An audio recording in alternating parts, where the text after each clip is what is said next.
আপনিও কি ফোনে টিকিট কাটছেন? সেই ফোনের টিকিটে টিটিকে দেখাতে চাইছেন? তাহলে এখনই হন সাবধান। ডিজিটাল ভারতের যুগে ট্রেনের টিকিট কাটা এখন মুহূর্তের ব্যাপার।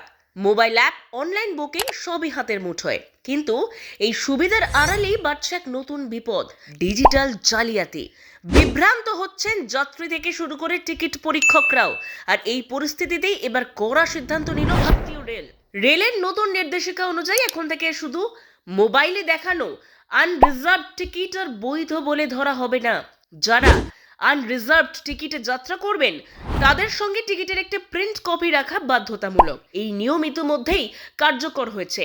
রেল আধিকারিকদের বক্তব্য, এআই ব্যবহার করে অনেকেই নকল টিকিট তৈরি করছে, শুধু রাজস্ব ক্ষতি করছে না, বরং বিপন্ন করছে যাত্রীদের নিরাপত্তাও।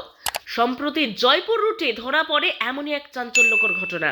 কয়েকজন যাত্রী মোবাইলে টিকিট দেখান, কিউআর কোড স্ক্যান করলেও সব তথ্য মিলছিল, কিন্তু বিস্তারিত যাচাইয়ে জানা যায় সেগুলো ছিল এআই দিয়ে তৈরি ভুয়ো টিকিট। এই ধরনের প্রতারণা রুখতেই রেলের এই কড়া পদক্ষেপ। তাই এখন আর ডিজিটালি টিকিট দেখালে হবে না, দেখাতে হবে প্রিন্ট কপি।